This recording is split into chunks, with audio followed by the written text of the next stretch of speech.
Welcome everyone to our program tonight.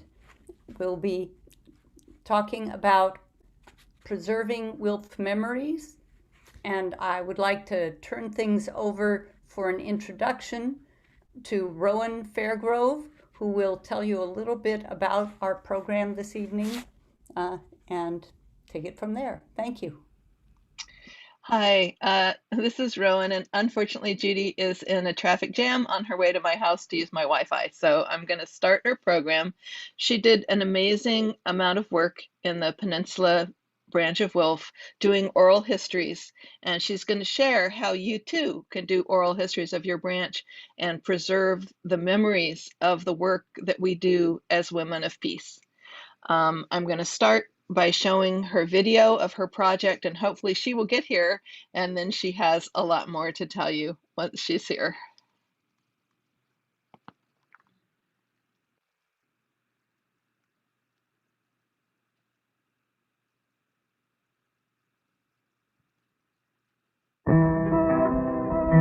It's blowing in the wind again, it's drifting in the rain. Before the dead have molded yet, or wounded healed their pain. I am so old, my grandsons, that I remember when I marched to hail the armistice, and I was barely 10. That was the war against all war, to save democracy. Praise God, they said, we've won the peace for all eternity. I marched again when some years passed, and marched and marched, and then there was the war to end all war, and so I marched again. I marched in Minneapolis, Chicago, and Duluth, in San Francisco and New York. I marched to shout the truth. I marched in Hiroshima and knelt before a stash of tens of million bones of people atomized to ash. And with the distant rumble of new regiments of men, I read the warning on the tomb, this must not be again. I marched to staunch Korea's blood, I marched for Vietnam. I marched to stop the napalm, and I marched to stop the bomb. I've marched and marched and marched, oh Lord, I'm sure I've done my due. I've marched since I was barely 10, and now I'm 72. The interviews that form the foundation for this program were conducted as part of a class and by volunteers over a period of several years, beginning in 1979. We wanted to know what inspired these women, how they came to be committed to progressive political action. We began to piece together a history of the local branch with a diversity of concerns. Among them are teachers, homemakers, scientists, library workers, and accountants, many the children of immigrants. They have juggled the demands of family, community service, and political organizing, sometimes at very real peril. They are women of conscience, modest about their contributions, strong in their commitments. This program represents only part of the rich histories of the women interviewed and of WIL. In gathering the stories of these local peace activists, we have come to appreciate oral history as a valuable tool for filling in gaps in the historical record, for documenting the lives of those left out of most history textbooks, and for developing a personal sense of connection to the past, its living presence in people of the community. Through talking with these women and hearing their stories, we came to understand with special force the continuity of history from generation to generation, and the roles ordinary people play in history. We see in their lives many of the political, social, and personal struggles of our own lives. In our interviews, we wanted to learn what inspired these women, how they came to be committed to progressive political action. Their reasons were varied. Alice Richards talked about some of the effects on her life. It is really hard to decide what the priorities are, although I think one criteria would be what will have an effect on changing society. I was trying to think what made me a nonconformist. My parents were nonconformists in certain ways. My mother stood up for all sorts of things that were not too popular. Birth control. She helped found a birth control clinic in Santa Barbara. And when Libby, he was a pacifist minister, wanted to speak, and they wouldn't let him speak at somebody's house, she let him speak at our house. Lucy Hassler's mother was an active pacifist and feminist. They marched together in a suffrage contingent in a parade from the White House to the Capitol. They wore white with sashes of purple and gold, the colors of the National Women's Party. They were in the gallery of the House of Representatives when war was declared on Germany. Jeanette Rankin, the first woman to be elected to the House, cast her vote against war and said, "I love my country, but I cannot vote for war."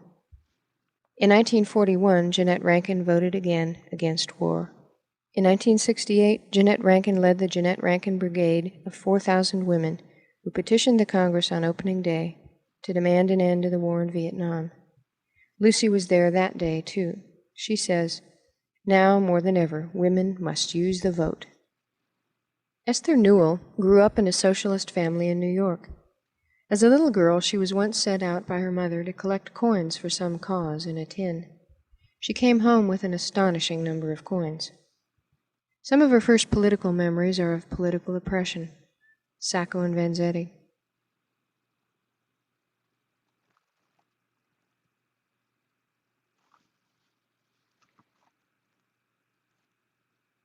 As a child, I knew about injustice to Sacco and Vanzetti. Knowing that these things happened to grown people when I was a child, and knowing that people had commitments, such as my mother's, to fight against this kind of thing, I suppose whenever I came across any kind of injustice, I reacted to it, on the premise that you could do something about it. Barbara Gatto became aware of injustice during the war when the Japanese were interned, and after the war when political alliances were redefined. After World War II was over, people started talking about the next war with Russia. She remembers a magazine article that came out after the war about what we'd do, what were the street targets and all of that. And I mean, they had been our allies. And I was so shocked by this. Didn't people have enough war?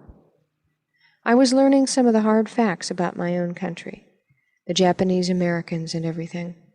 And also the turnaround. First the Russians are our friends, and then they're our enemies. I grew up in an era when Chinese and Japanese were the yellow peril. And then all of a sudden the Chinese were our noble allies, and the Japanese were terrible. But it made me realize that what had happened in Europe with the Jews was not the fact that the Germans had worse character than the Americans, but that we could do just as bad, that it was possible. Doris Jones became aware of discrimination against black people in her own community. She worked in the early 1960s with the ACLU and the NAACP as a housing checker, uncovering housing discrimination. I went to check one time, and we were looking for a one-bedroom apartment for a young couple with a baby. And I had told this woman that I was looking for an apartment for my son, who was moving down from Berkeley with his wife and small child. You always had to be sure you got the children in there, or something at least as undesirable as anything they could complain about. It was such a hot day. I was shown 14 apartments before I finally begged off. I said, "Well, I've got the idea, and I'm sure that one of these will be satisfactory, and I'll bring him around sometime." I was just about to drop. We went back to the rental office, and the young man that I was really looking for the apartment for, was there. And she turned to him, and right in front of me said, "I'm sorry, we don't have any one-bedroom apartments." Dumb things like that. The next time I had to go to that apartment house, this manager threatened to throw me in the pool. I spent a hot afternoon with the agent who was handling that building. He told the people up in San Francisco, because they really put up a terrific fuss about that particular apartment building, that it wasn't so much the black tenants they objected to, but that goddamn woman from the NAACP. They didn't want to have to deal with her anymore. Consciousness of the evils of war motivated the women to work for peace. Stella Polya, active in the international office of WILPF in Geneva, before she and her husband left for America just after World War II, talks about warfare. The First World War was over, and I was impressed how awful it had been. So many young people were dying, and so many were just in the trenches. People started to realize that war is something evil. It was not before. You admired the soldiers and officers with their beautiful uniforms. It was a game war. There was a war long before between the French and the English. The battle started. The French stood on one side, the English on the other. And then the French commander said, "Commencez, please start." And then they started the battle. It was a kind of game at that time. Marion Wachtel, who served with her husband, the commander of the U.S. regiment, the Abraham Lincoln Brigade, in the Spanish Civil War, talks about her experiences in Spain.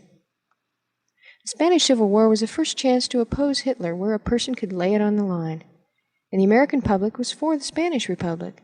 And Roosevelt said later the biggest mistake he ever made was to deny arms to the Spanish Republic. You don't have very many chances to carry out your ideals on a broad scale. There aren't any more deeds of daring do.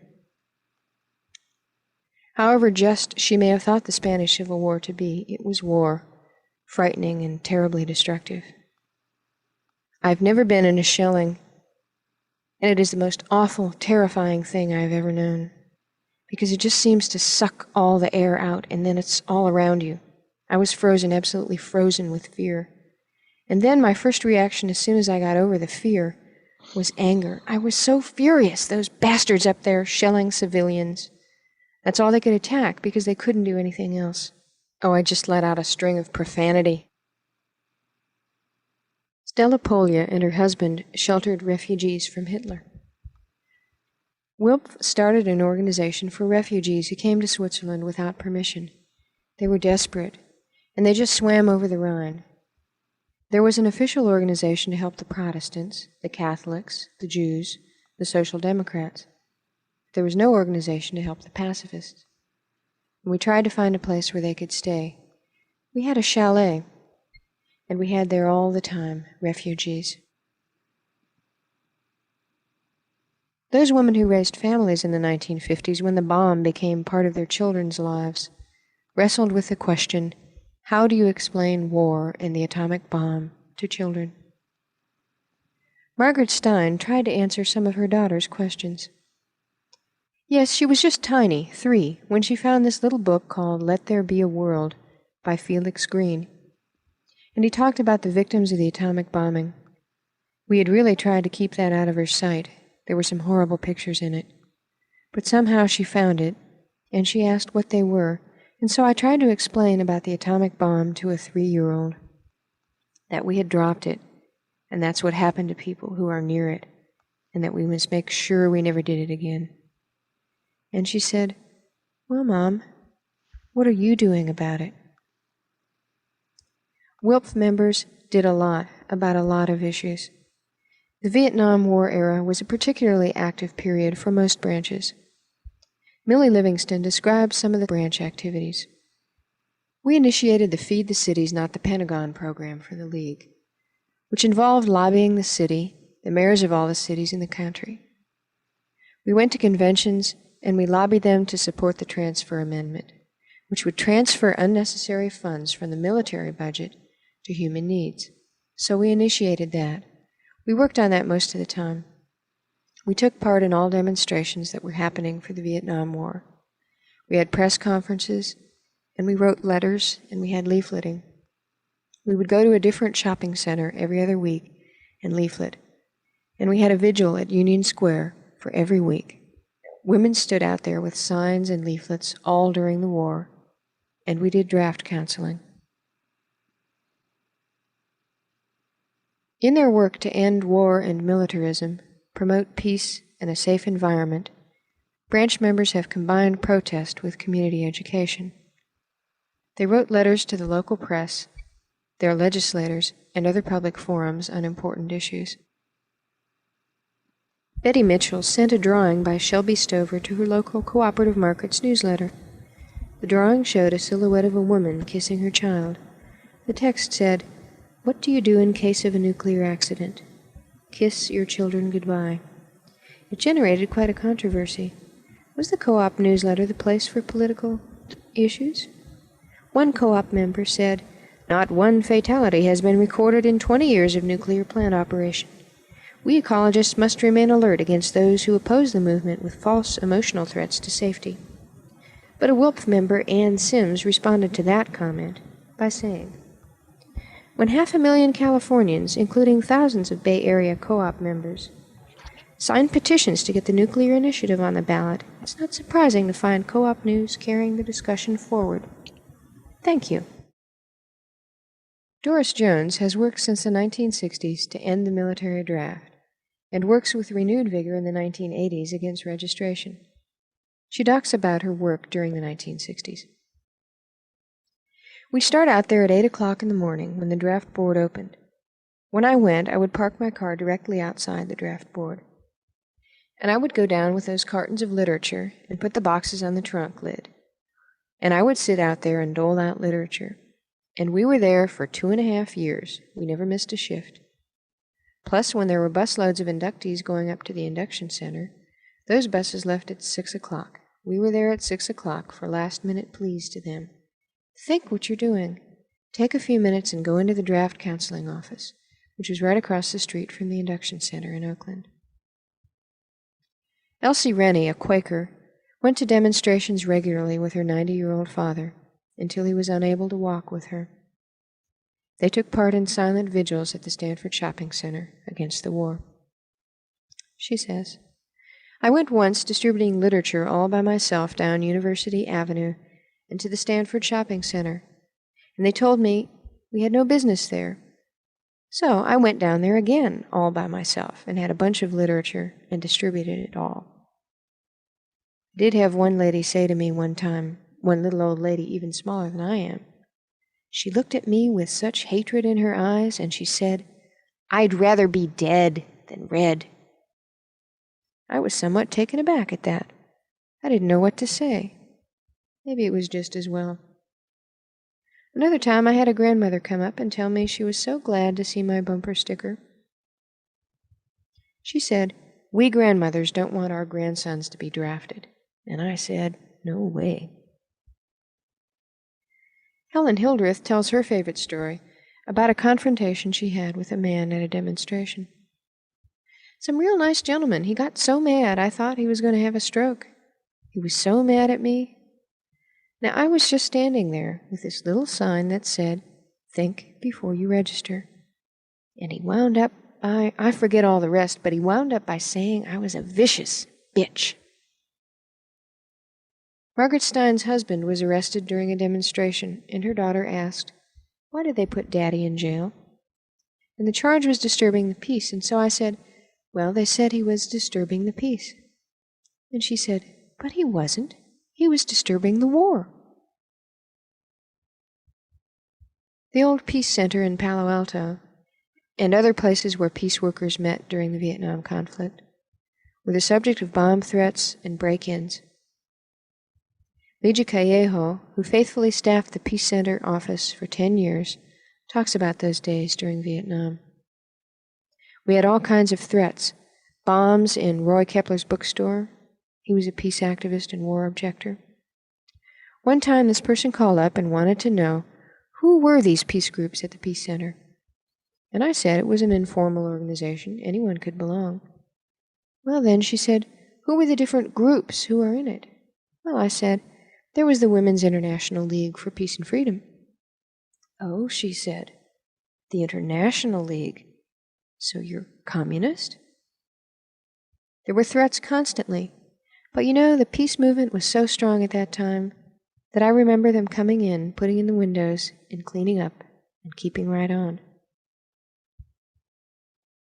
Millie Livingston talks about Pioneers for Peace, WIL 1915 to 1965, which tells the history of the first 50 years of WILPF. It tells about the women who were in Nazi Germany, WILPF members, who worked with the underground and who were shot.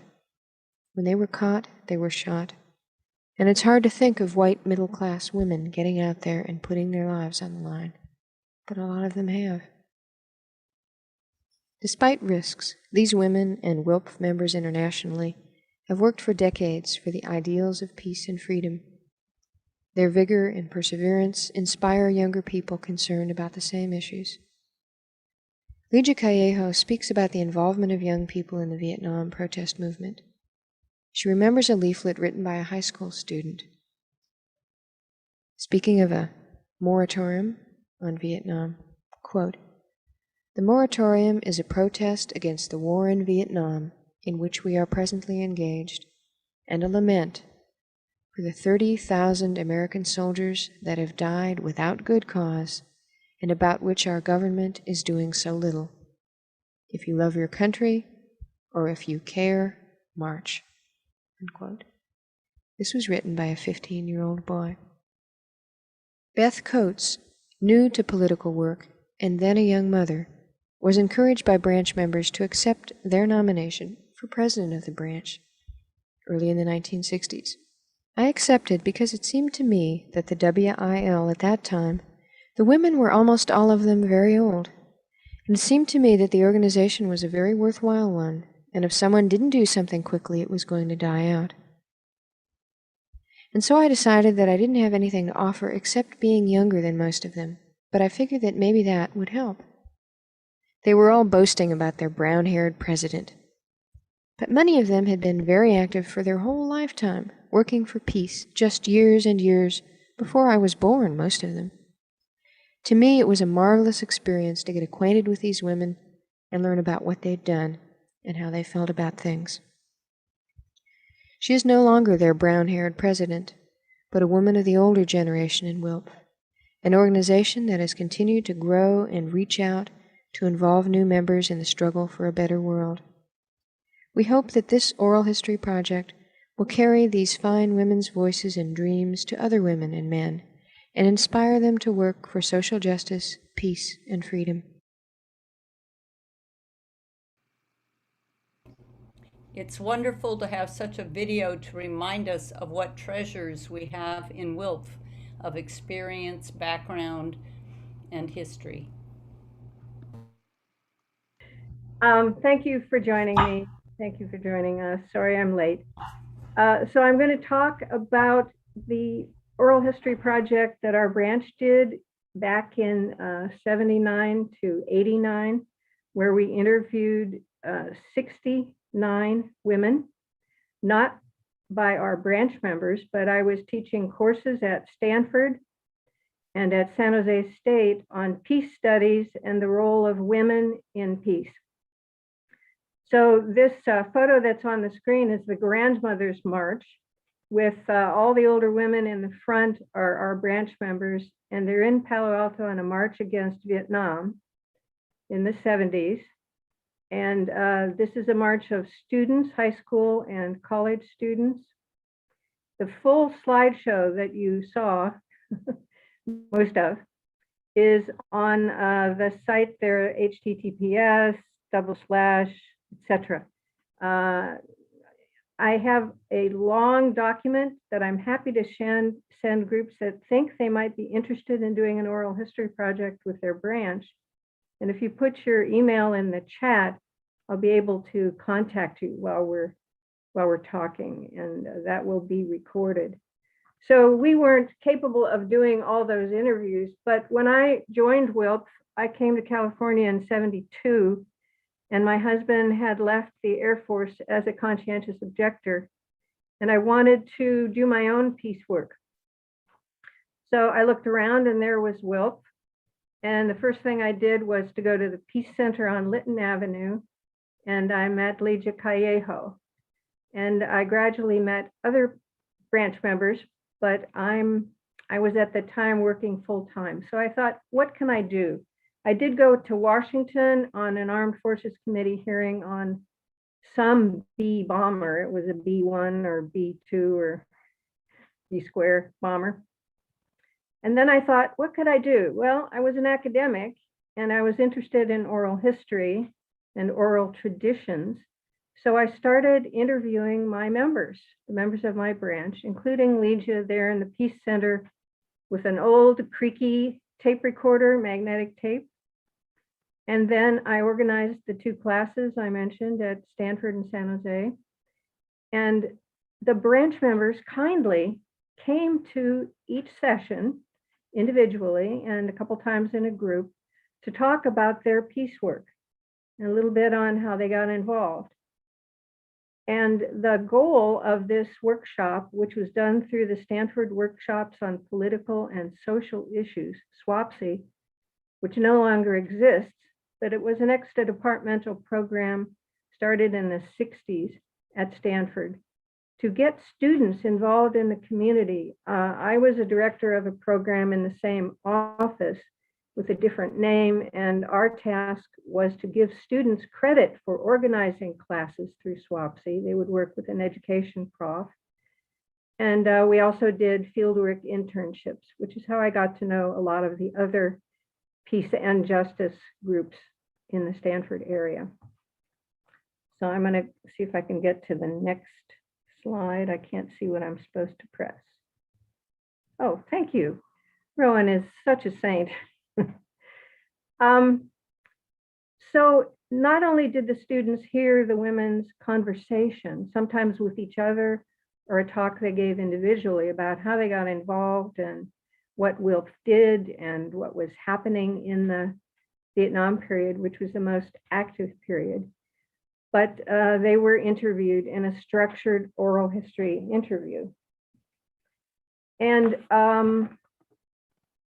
this is a quote by a woman who wrote the book Fire on the Mountain. And it was about, I have her name on one of these sheets of paper. But anyway, what she said was, I can get to my copy of it.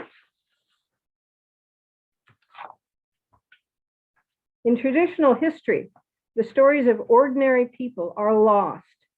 There is a democratic idea at the heart of oral history that the people who have lived through particular events are the ones best qualified to talk about them. This isn't always true, but it does offer an alternative to the sole authority of historians and scholars. After the social movements of the 60s, many people became convinced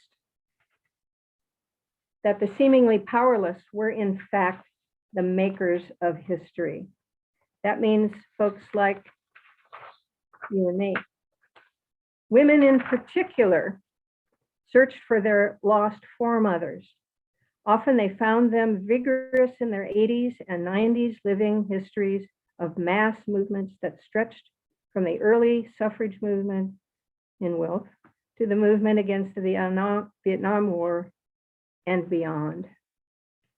Ron, could you help me with the next slide? Thank you. Okay, so these documents I'm showing you are in a longer document that, again, if you sign up with your email, I can send you, and it takes you through resources in oral history.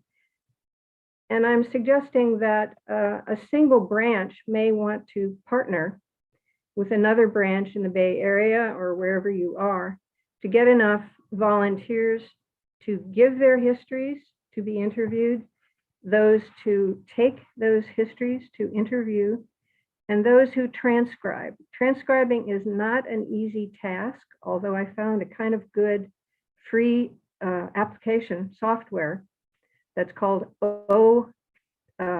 Transcribe, and a tutorial on YouTube, which is pretty easy to use. And it allows you, as if you were capturing the transcript today, and you went in and edited it, and you could go in then later and fix the mistakes that the artificial intelligence makes. It's a lot less cumbersome than sitting and listening to a phrase or two, stopping the audio of your recording, typing something, maybe going back a little bit, going forward again. I found even with an old dictation machine that one used to get a cassette from the boss, clip it in, had a foot pedal that went forward, stopped, went back a little bit, and went forward. So you're taking 3 or 4 steps forward and a couple back to keep the train of the conversation. Now, why do we transcribe oral histories? Well, listening to our average interview could go as long as, in segments, 3 to 5 hours. But if you had a transcript, and if it were indexed, not even all the way transcribed, a researcher could say, I'm going to look for all the references to pacifism or civil disobedience or some other term. So they could have an index to go through the tape and listen to the parts that they're most interested in. So there are some steps that I've suggested in this handout, and there's a lot of text there, and I was cautioned not to have too much text, but there you go. First thing you want to do is see, is your branch interested? Are there members who would like their stories told? Are there those who would like to listen? We have a lot of conversations after our Friday vigils about how we got to this place. And I think of it as kind of a relaxed conversation. We have a document that I list in this, we have a book that I've listed in this document. It's Oral History Primer, a working definition of oral history, and it's from the UC Santa Cruz Regional History Program. They're in fact looking for a new director and possibly changing their name. But this document, I have a link to it, and it takes you through all of the basic steps. How do you get a group together? What kind of things do they need to know? How do you get your narrators or your interviewees together? So the next step is to figure out how are you going to record these interviews. Now, we did all of our interviews on magnetic tape cassettes. We never transcribed or tried to edit from the original tape. We always made a copy. This is the age, and we were veering into that age when we were finishing the project, of digital recording. You can get nice digital recorders, affordable ones. You can get very expensive ones. You can connect an external microphone to them. So you can have a lapel microphone for your narrator and possibly a second one for you, depending on the digital equipment you have. And when you're done with one side, we had to turn to the next side.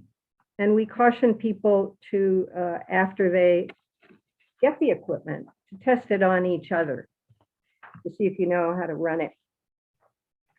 And there's lots of references in a document that I've put in that I would send you if you put your name in the link in the chat that identify all these steps. So the next thing you want to do is to develop a biographical profile on the person. And Rowan, could you switch to the next one? This is a draft. Thank you. This is part of a draft of the basic questions that we asked. Who is this person? What was her name before she married, if she was married? Parents, were her parents active? This is a short answer questionnaire. We're not asking the narrator to write their life history here. And only once did we have a student who, when she went to the narrator's house, the woman opened up a document which she had written and read it. It was a beautiful life story and a statement of what her actions were. And the student just patiently recorded that and took the copy and then said, could we meet more informally the next time? And I want to ask you what your feelings were about the success of effort 1, effort 2, how many people were involved other than yourself. So the biography is to give us a sense of the person, peace groups, justice groups they were involved in, approximate time, where they lived, to just get a basic biography background going. Okay, and the resource materials you're going to have a lot of materials like this. So the next thing, Rowan, if you're willing to scoop, that's the second page of it. Okay, so here are some activities that we need to do. First of all, we need to get an idea of what our own branch history was, a timeline, as it were, of the branch. What were we doing, and what would these women have been involved in, so that you can ask them. The nice thing about getting together a timeline is often your narrator, your interviewee, fixes the timeline and adds things to it that were significant to her, or maybe she'll rank some of the events. And then you prepare a list of questions. For example, a couple of these here. When or how did you first become interested in peace and justice issues? And who and what inspired you? Then what organizations did you belong to? And what were key projects that you worked on? Another question might be, what was your first act of protest? In my case, it was to get my elementary school friends to bring bag lunches because the school lunches were horrid. And my mother said, "What? We're paying for the school lunches." And I said, "Well, I'm protesting them. They're not any good." Now that's an insignificant act, but of course we're looking for more important acts. And then to ask, because we're on a personal conversation looking at history, this woman's history, reflect on their feelings as they began the work. Were they excited? Did they become exhausted, overwhelmed? And these aren't all the questions we would ask, but did they have a role in convincing someone else to get involved? What drew them to WILPF? Was it because it was a women's organization primarily, or because of its principles? Or maybe they got into the group because they knew someone else. Another thing you might do is to do your homework and prepare release forms. So anything that you're told is confidential until the narrator says, what are you going to do with this? Of course, that's a preliminary conversation. When you set up the interview, you say, we're trying to document the history of our branch that you participated in and enriched. We want to honor your participation. And we plan on making it available at an appropriate archive. In the case of WILPF oral history projects, the Swarthmore College Peace Library would be the first choice in the East Coast. Jane Addams seeded, as if you would plant seeds in a garden, their peace collection by donating in the 30s, not only her Nobel Peace Prize documents, but her books and other writings. So she kind of set that up, and that was the beginning. Now, this is not to say that there aren't other collections of Jane Addams papers.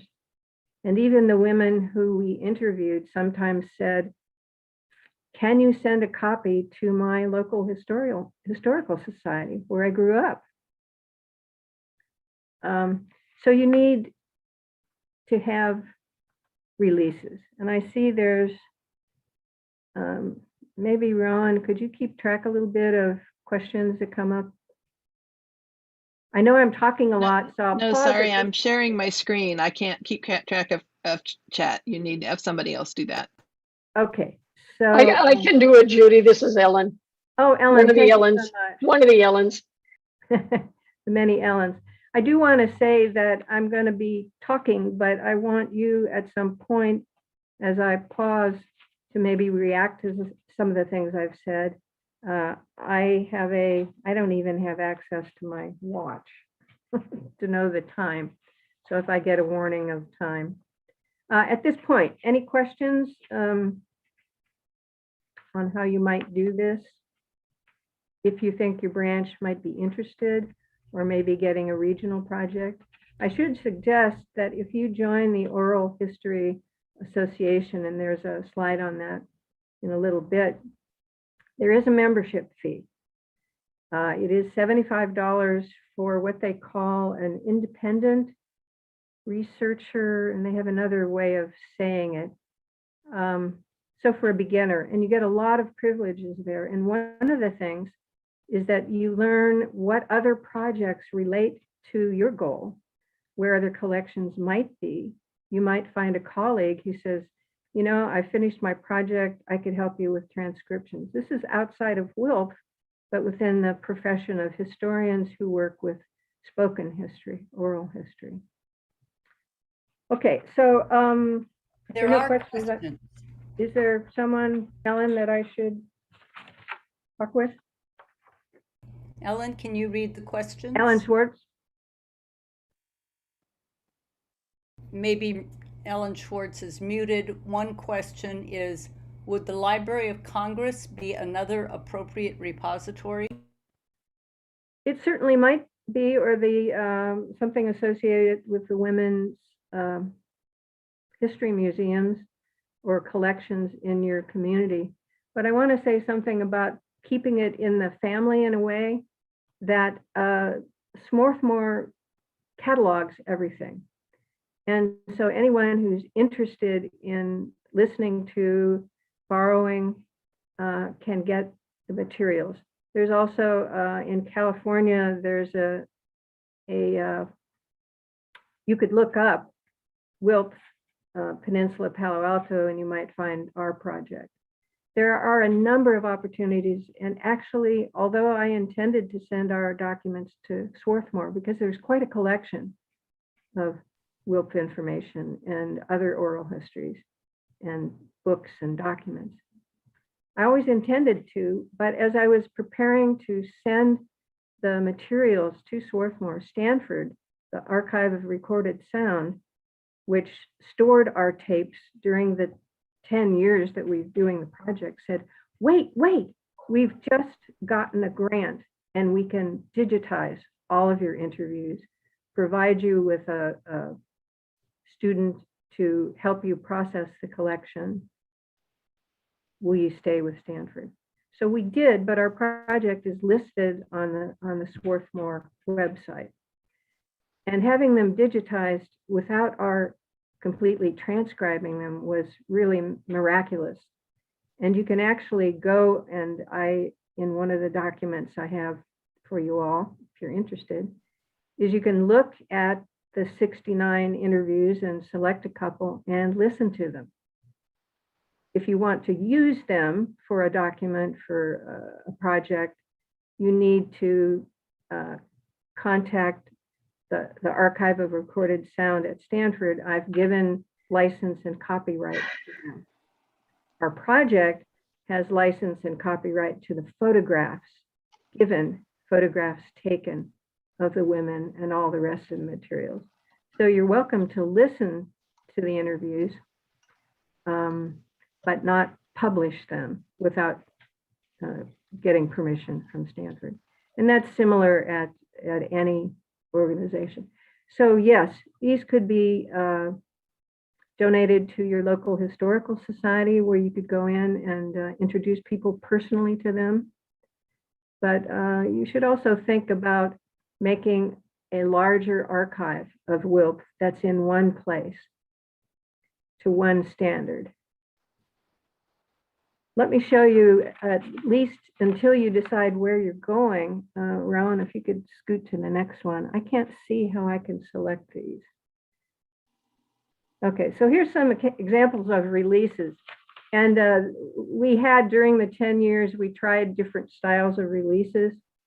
This one says the Women's Peace Oral History Project acknowledges the gift. And this is from the subject, the person who was interviewed, who says, I give to the Women's Peace Oral History as a donation the tape recordings and their contents for purposes as the director of the project shall determine, and I convey to the project the entire copyright. Okay, so this is no longer valid for me as the director because I gave the license to Stanford, and there's a separate release for that. If we go to the next one, you will probably take, thank you, Rowan, for doing this. I owe you so big. This is, and we've copied these forms from resources for oral historians. This is authorization to reproduce one's physical likeness. That is to take a photograph, a series of photographs. We had 2 volunteer photographers, professional quality, who took portrait type photographs, and you can see them when you visit Stanford and look at our archive. And then some casual shots. And then on the next one, where we improved our releases a little bit, we put in the WILPF logo. And this is the release from the photographer for us to have rights of the photos she took. So just say I expressly grant to the project, including without limitation the exhibition, publication, distribution, and display as deemed appropriate. So when we used the materials from the Oral History Project for our centennial exhibition at several libraries in our area, one in Palo Alto, the main library, one in a neighboring town, Los Altos, at the Bechtel International Center at Stanford, and at the De Anza College History of California Center, which had a big exhibit, and it included materials that we collected as well as materials from the San Jose branch. And I should say that in the branch interviews that were done under the provision of our Oral History Project, we did our members, about 23 of them, East Bay Berkeley members, San Jose members, a few in Santa Cruz, and then quite a number, I think in the 30s, of branches that learned about our project through WILPF. WILPF did Peace and Freedom articles. I spoke at the 2011 triennial, and branches sent us, for our care, interviews with their members. So as I say, it grew into a project of 96 women's interviews, which is pretty impressive. And a person studying regional oral history could have a field day. Now, the last is a more difficult release, and it's from the University of Utah in Salt Lake. People can and wish to restrict their interviews. At the bottom here, open and usable after my review. So yes, you may use my words, but I will review it. And in that case, sometimes people give us corrections.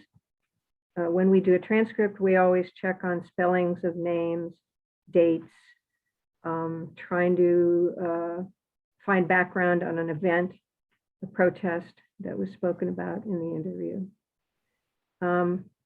Or they didn't explain it well enough. We try to limit as much as we can someone saying, I could write this better, because what we are interested in is that intersection between truth and memory. If you were 80 years old and you were asked about a significant event 20 years ago, 10 years ago, your memory may change that. If we talk to 3 of our members about the same event in the past, we would get different views. And that tells us something about each person. What they focused on is part of that. So memory is not a recording device. Things are processed. And what we are interested in normally when we do oral histories is what happened to the memory of those events and how was it colored by the experiences that the participant had. So that's the first. I'll approve it if reviewed. The second is closed for 10 years. Sometimes people choose that because they've said too much about something that they want to make sure people involved in it who might have been named are protected. Some interviews are closed for that person's lifetime. Now that's a nightmare for an oral history project to monitor what happened to the person. All but 3 of the people we interviewed have passed away. Only one interviewed by one of the students didn't have the opportunity to review her history, and she wanted to review it before it was made public. So at that point, we tried to contact the living relatives, the children. And I've looked through a lot of obituaries trying to find where David Jones, the son of Doris Jones of our branch, what happened to him and where was he? Fortunately, he was a musician and lived in the South. And I remembered from auditing her interview that he was a musician and he always wanted to go to this state. So, but sometimes you lose people. So you want to be careful with restrictions. The last slot here is closed for my lifetime unless special permission is gained from me or my assigns, that is my heirs. So there's room for negotiation on that.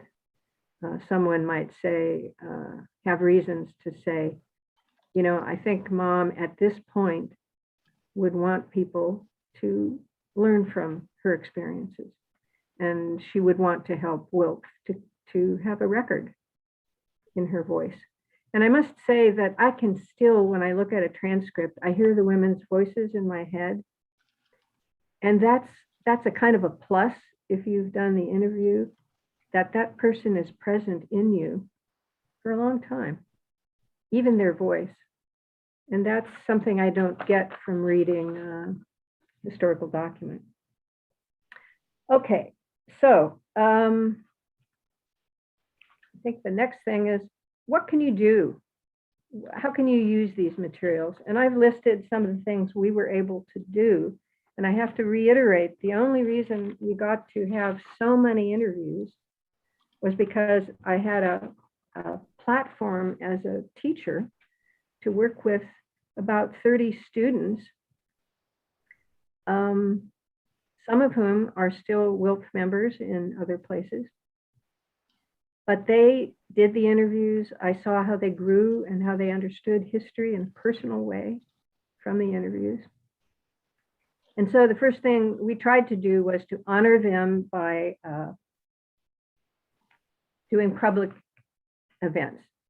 And there was this group called Lilith in the San Francisco Bay Area that wanted, they heard through the Oral History Association, of which I was a member, and there were announcements of my book in the Oral History Association Journal, said, we'd like to do readers' theater.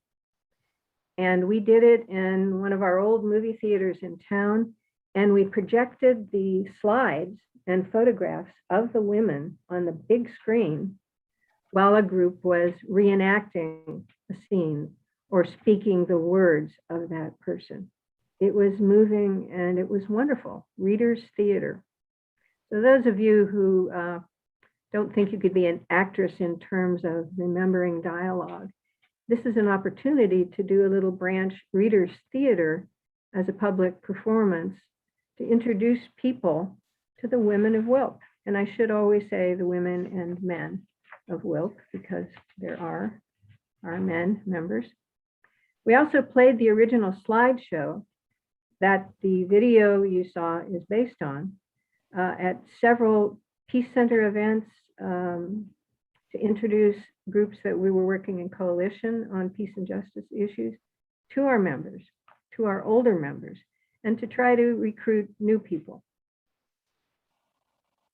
I'll gloss over what I mentioned was that the Oral History Association connections got me two publishers interested in the oral histories. And the one was Alta from Shameless Hussy Press in San Francisco, which is a great name. And my mother, when I told her about the offer, said, "What? Can't you go for Doubleday or an academic Stanford publisher?" I said, "Well, it would be very interesting. She's a very interesting person." But she became ill and we canceled the contract. And I got a contract from, at that time, it was called Twain Press. It was part of G.K. Hall. It is now part of Cengage. In the 90s, 1991, and they had an oral history series. And Sherna Gluck wrote one of the books on Rosie the Riveter. And there was a whole series of oral history books. So mine was the second or third. There was a book on German internment camps in the US, similar to the Japanese camps. We also, when we did our centennial exhibit with our materials, we used the slideshow at our event. And last idea is we had I worked with a videographer to turn it into the video that you saw. What you haven't seen in the video was an introduction of the principles of WILPF, a little bit of our branch history, and a long list of credits honoring the interviewers, the interviewees, the photographers, to give people an idea. And I called it "Listen to Women for a Change," which was a popular WILPF slogan in the 80s. Meaning, having a couple of meanings, which is always good with a button or a slogan. Come on, listen to me. I've been silenced as a woman. Listen to me for a change. I've got some things to say about my life and what I'm interested in.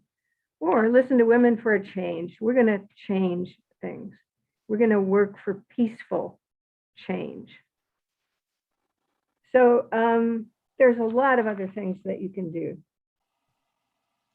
But more importantly than what your public performances or your exhibits are, how you use the interviews, and as long as you have the rights to them, you have carte blanche. If you give it to another organization, they usually happily give you permission to use the materials. And I wanted to say that more importantly, your project honors your members by adding their words to the historical record. As our Congress declares, we build from the strength of WILPF's long history, where women working together gain power to make change for peace and social justice. That's what we're all about, is honoring that history. Any comments at this point that anyone wants to? I don't know if you're muted or if you can. I've collected some stuff from back in the Great. What do we have? historical record. Yeah. Barbara Taft said this would be a great recruiting tool, as it would be very attractive for young women. And then she said the first time she visited the Women's Rights National Historical Park in Seneca Falls, New York, they had a good WILPF display, but they rotate their displays. They're run by the National Park Service and get lots of visitors. They keep an extensive archive and would probably like to have some of these types of interviews. Barbara Nielsen asks, besides Swarthmore's Peace Collection of WILPF US and WILPF International, and a collection at the University of Colorado that has Elise Boulding's material, And perhaps also some information at San Francisco State. Do we know of other university libraries that may have collections of WILPF records and oral histories? If Plus you your type collection. WILPF documents or WILPF histories, yes, you'll find many places. There's a joint site with Swarthmore, Bryn Mawr, and another. So people have, WILPF members have donated, as somebody asked in the beginning, can you put their records in other places? Yes, you can. And in this world where we can Zoom and things are electronically available, you can find what you're looking for. We interviewed, among the people we interviewed, I don't know if I brought my actual list. Maybe not. I went to King of Prussia, Pennsylvania. There is such a place. I went to, I traveled around to meet people. I interviewed, I have slighted Cora Weiss only in that I said there were only 3 living members who were WILPF members. Millie Livingston is one who did the program on the peace camps. She was our president who joined the Peninsula and the Palo Alto branches into our sort of hyphenated / group. And a woman who will be 100 soon, who is a dear friend of mine, and I can now visit her, have been visiting her for a couple months, Ann Loftus, who was in our branch, and I helped her do the newsletter for a while. And who am I missing? So, but Cora Weiss, I don't know whether she was formally a member of WILPF, but she is still alive and kicking pretty well. So if you want to know a more complete index of where interviews are and where they can go, I'll be happy to help with that research. And I'm happy to consult. If you want to jot down my phone number, I don't want to put it in the chat.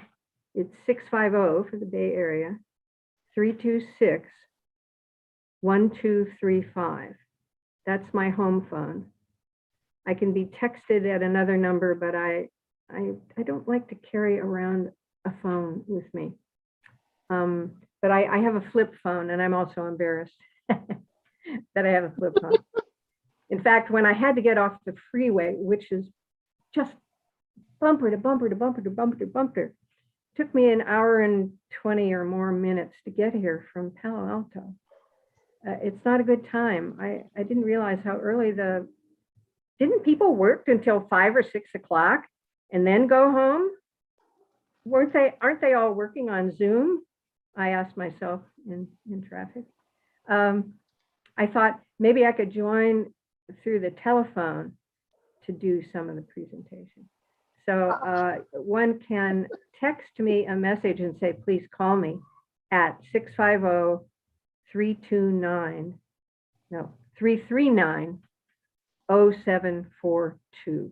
But the home number is fine, and it says you reached Becky and Judy, the Women's International League, and the Save the Guild Theater, which was one of my projects, our local theater. So I mentioned joining the Oral History Association, and they can give you lots of things, including moral support, and sometimes they have an award program. And I should mention that WILPF probably has a budget for a stellar oral history project, and may be able to, they gave us some money to make the panels for our centennial exhibit. So the dues are $75 a year. If someone is just strapped, I'm very happy to offer a scholarship to that professional organization.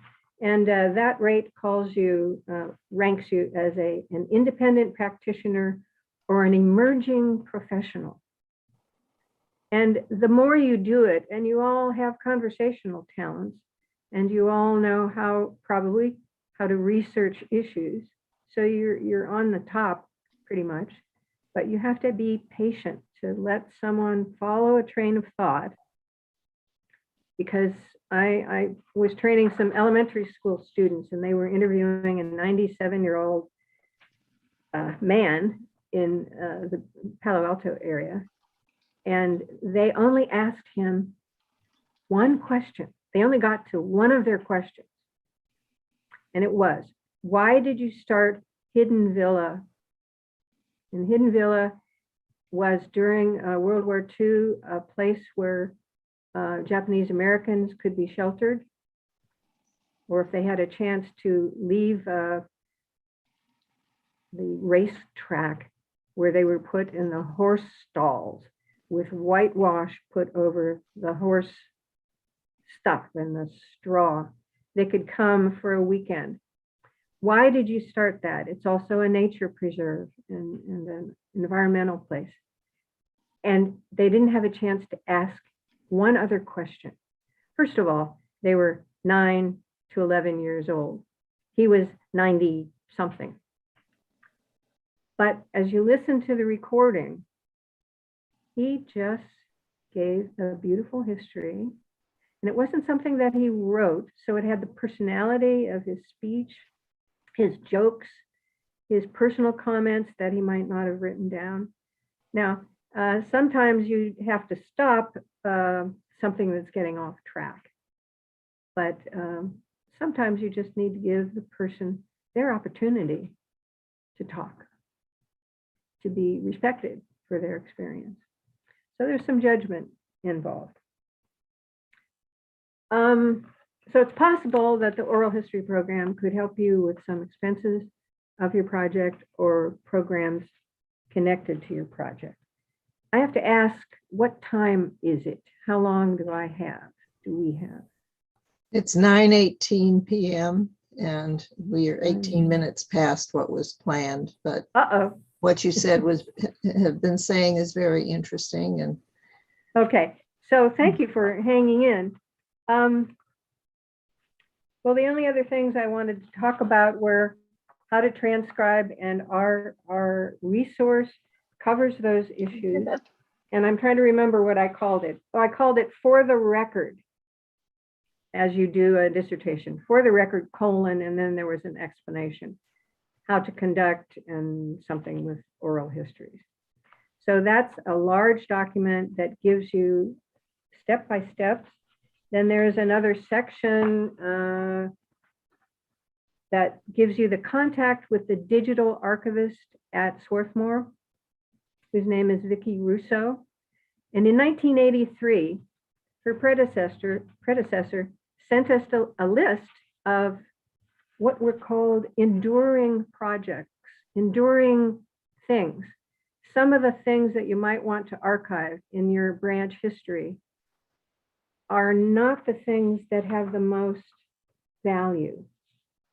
So there's a list of things, and among them,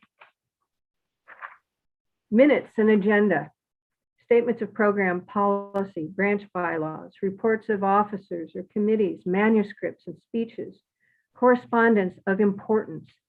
Did you correspond with Diane Levertov to give a reading at one of your vigils? Branch resolutions.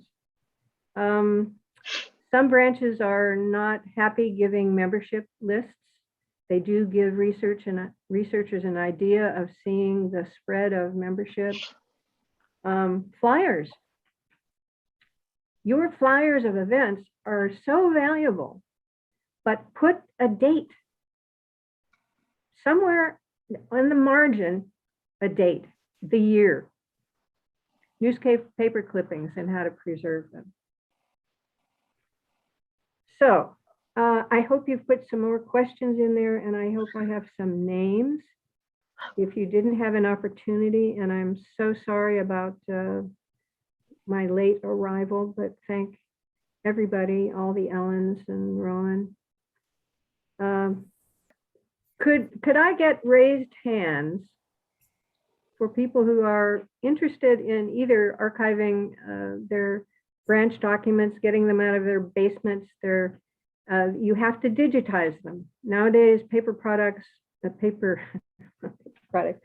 paper materials are very difficult to file and keep and preserve. So the digital archivist name that's in our materials will tell you how to do that, and they have very specific recommendations. But how many of you think that your branch or yourself that you might be interested if your vision? Hi, Virginia. Okay. Do you have your email in, or my email somewhere? Or my phone number, 650-326-1235. Okay, Barbara Nielsen, Barbara Taft. I've pulled off the emails. Great. And I see Beverly. Off. Hi, Beverly. I have a note here that says that Cheryl had a question. Barbara had a question. Okay, Cheryl first. No, I read Barbara's. Yeah, Cheryl, hi.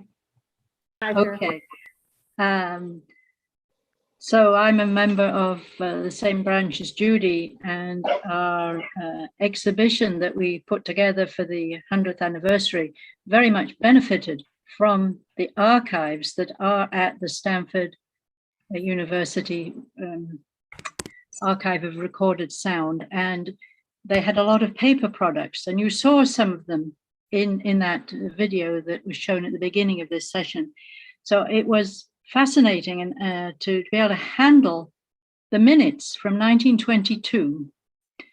Our branch started in 1922, and they have the minutes there.